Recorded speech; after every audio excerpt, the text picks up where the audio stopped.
మోడీ జాతకం తెలుసా? ఇంకో 20 ఏళ్లు పైగా భారతదేశాన్ని పరిపాలిస్తారట. మొదట్లో మోడీని అందరూ ద్వేషిస్తారట. తర్వాత అందరూ అతని మార్గంలో నడిచి జేజేలు పడతారట. ప్రపంచంలోనే భారతదేశాన్ని నంబర్ 1 పొజిషన్ లోకి తీసుకొస్తాడని ఫ్రెంచ్ జ్యోతిష్యుడు నాస్ట్రాడామస్ 9వ శతాబ్దంలోనే చెప్పారట. ఇప్పుడు ఆ వివరాలు నరేంద్ర మోడీకి దగ్గరగా ఉండటంతో సోషల్ మీడియాలో విపరీతంగా ఆ వివరాలు చక్కరగొడుతున్నాయి.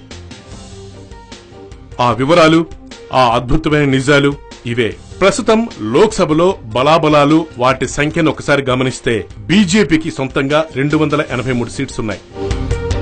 ఈ 283ను కూడితే 2+8+3 = 13.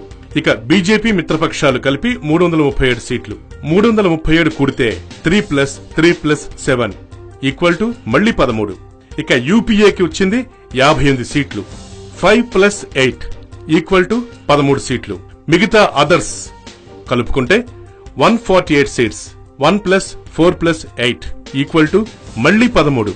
అన్ని కలుపుకొని ఒక 13 సంఖ్య రావటం అనేది నిజంగా అద్భుతమైన విషయమే.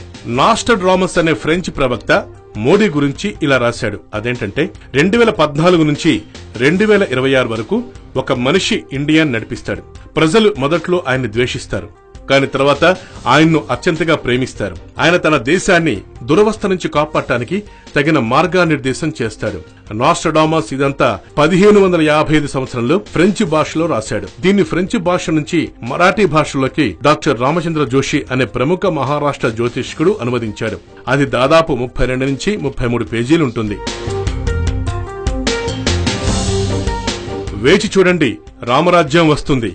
ఒక మధ్య వయస్కుడు సూపర్ పవర్ అడ్మినిస్ట్రేటర్ గా మారి ఒక్క ఇండియాకే కాకుండా ప్రపంచం మొత్తానికి బంగారు భవిష్యత్తు తెస్తాడు. సనాతన ధర్మాన్ని పునరుద్ధరించి ప్రపంచంలోనే ఇండియాని ది బెస్ట్ గా నిలబడతాడు. హిందూ దేశం దయ్యాల్ని, పిశాచాల్ని ఓడించి అన్ని శక్తుల్ని తన సొంతంగా సంపాదించుకుంటుంది. ఆయన నాయకత్వంలో భారతదేశం అగ్రరాజ్యంగా ఎదగడమే కాకుండా చాలా దేశాలు ఇండియా ఆశ్రయం కోసం వస్తాయి.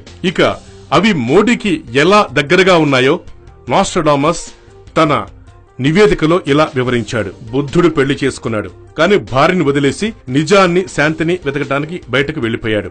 ఆయన భార్య ఒంటరిగానే జీవించింది. ఆయన భార్య పేరు యశోధర.